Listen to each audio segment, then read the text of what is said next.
গতকাল আপনাদের বলেছিলাম এক দেশ এক আইনের কথা, মানে অভিন্ন দেওয়ানি বিধি।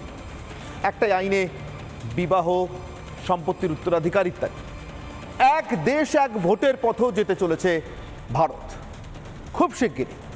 সম্ভবত শীতকালীন অধিবেশনেই পেশ হতে চলেছে বিল। তার কারণ এই নিয়ে যে কমিটি গঠিত হয়েছিল তা সুপারিশ সমেত নিজেদের পূর্ণাঙ্গ রিপোর্ট ইতিমধ্যেই জমা দিয়ে দিয়েছে সরকারের কাছে। ফলে এই শীতকালীন অধিবেশনেই এই রিপোর্ট পেশ হওয়ার পর বিল পেশ হওয়া এবং অবশ্যই সেই পাশ হওয়া বিল পাস করে নিয়ে আইনে রূপায়িত হওয়ার কথা।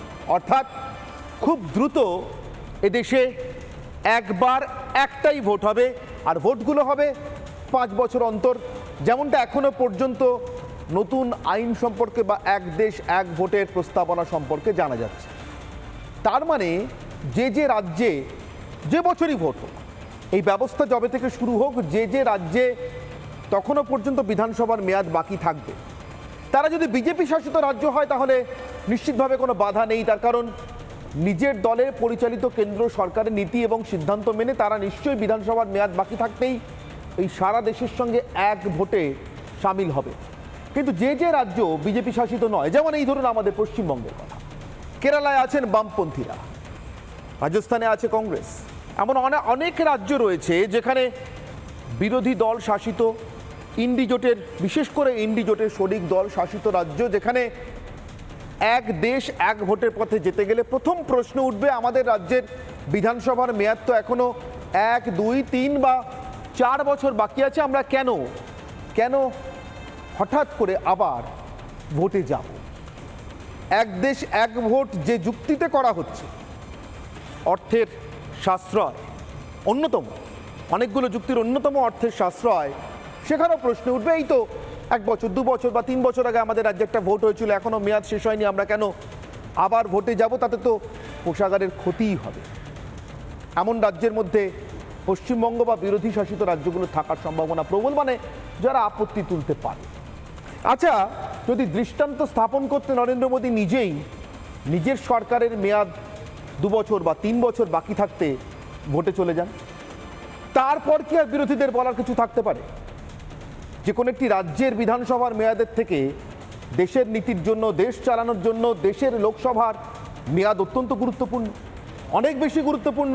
আর সেই গুরুত্বপূর্ণ মেয়াদটাতেই যদি নরেন্দ্র মোদী 5-এর জায়গায় 2 বা 3 বছরের মধ্যে ভোটে চলে যেতে সম্মত হন, শুধুমাত্র এক দেশ এক আইনকে রূপায়িত করার স্বার্থে যদি এত বড় আত্মত্যাগে রাজি হয়ে যান এবং সেভাবেই পথ দেখাতে চান, তখন ধরুন যদি 2026-এ এমনটা ঘটে, 24-এ একটা লোকসভার ভোট হয়েছে, বছর 2 পর 2026 এ রাজ্যের বিধানসভার সঙ্গে যদি আরও 2টো রাজ্যের বিধানসভার ভোট আছে, যদি ওই বছরে তাদের সঙ্গে যদি এ রাজ্যের বিধানসভার সঙ্গে বাকি 2টো রাজ্যের বিধানসভার সঙ্গে যদি দেশের লোকসভার ভোট হয়, নরেন্দ্র মোদী যদি পশ্চিমবঙ্গে ভোট চাইতে আসেন একদিকে নিজের প্রধানমন্ত্রিত্বের জন্য, আরেকদিকে এই রাজ্যকে দেশের উন্নয়নের স্রোতে সামিল করবার জন্য, সামাল দিতে পারবেন কি মমতা বন্দ্যোপাধ্যায়?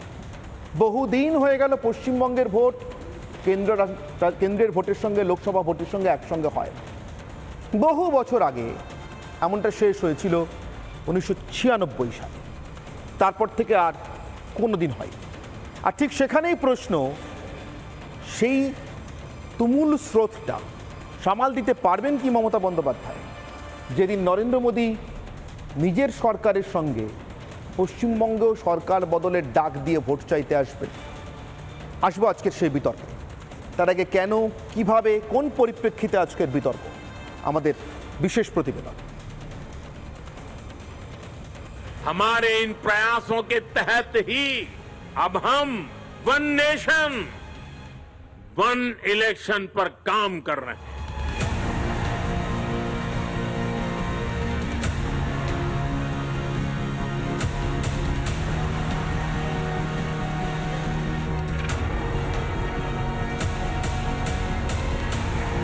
এক দেশ এক ভোটের পথে ভারত, দ্রুত দেশ জুড়ে একটাই ভোট নীতি কার্যকর করতে চাইছে কেন্দ্রের মোদী সরকার। শীতকালীন অধিবেশনে সংসদে পেশ করা হতে পারে বিল, আর এতেই সিঁদুরে মেঘ দেখছে বিরোধীরা। তাহলে কি 2026-এ পশ্চিমবঙ্গে বিধানসভার সঙ্গেই হতে পারে অকাল লোকসভা নির্বাচনও? हमारे इन प्रयासों के तहत ही अब हम वन नेशन वन इलेक्शन पर काम कर रहे हैं, जो भारत के लोकतंत्र को मजबूती देगा, जो भारत के संसाधनों का ऑप्टिमम आउटकम देगा और देश विकसित भारत के सपने को पार करने में और नई गति प्राप्त करेगा। মেয়াদের আগে বিধানসভা ভেঙে ভোটে যেতে যাদের আপত্তি, তাদের কাছে কি দৃষ্টান্ত তৈরি করবেন মোদি? আর তা যদি বাস্তবে হয়, তাহলে সেই ঝড় সামাল দিতে পারবে বঙ্গের তৃণমূল? ভারতবর্ষের মতো একটা দেশে যদি বারবার এই নির্বাচন হয়, নির্বাচন মানেই সেখানে কালো টাকার প্রভূত ব্যবহার, নির্বাচন মানেই প্রশাসনের উপর চাপ, সরকারি খরচা এবং ঘুরে ফিরে যেটা আসে মানুষের ওপরেই সেই চাপটা তৈরি হয়। সুতরাং স্বাভাবিকভাবেই রাজনৈতিক প্রক্রিয়ার মধ্যে একটা স্বচ্ছতা নিয়ে আসতে এবং রাজনীতি নির্ভর একটা সমাজ না তৈরি করতে এটার একটা প্রয়োজনীয়তা আছে। তৃণমূলের বিরোধিতা তো সর্বক্ষেত্রেই, বিজেপি বলবে, তৃণমূল তার উল্টো কথা বলে। আবাস থেকে শুরু করে রেশন, চাকরি, একের পর এক দুর্নীতি। বাংলার গরিবের প্রাপ্য চুরি করেছে তৃণমূলের নেতা মন্ত্রীরা। সব দিক থেকে রুগ্ন রাজ্যের জনতা কি আর ফেরাতে চাইবে মমতার তৃণমূলকে?